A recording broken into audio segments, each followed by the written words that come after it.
სამგორის რაიონის ლილოს დასახლებაში გზის სარეაბილიტაციო სამუშაოები დაიწყო. დღეს კვადრატულ მეტრ ფართობზე გზის ასფალტის საფარის მთლიანი გამოცვლა მიმდინარეობს.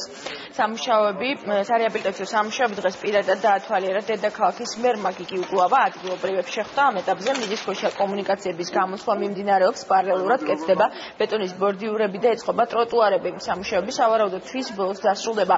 სარეაბილიტაციო სამუშაოების დათვალიერების შემდეგ თბილისის მერი ადგილობრივ მოსახლეობას გაესაუბრა და მათ პრობლემებს პირადად გაეცნო.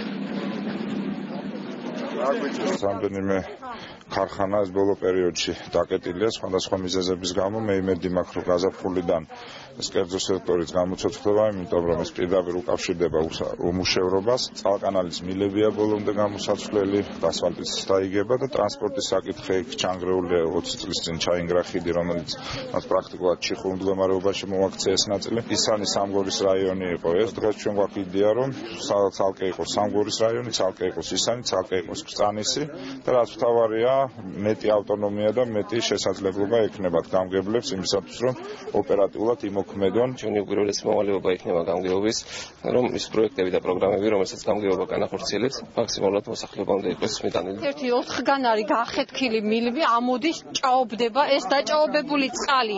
ჩადის ამ მილებში და ონკას რომ მოვუშვებთ, მოდის ტალახიანი წყალი.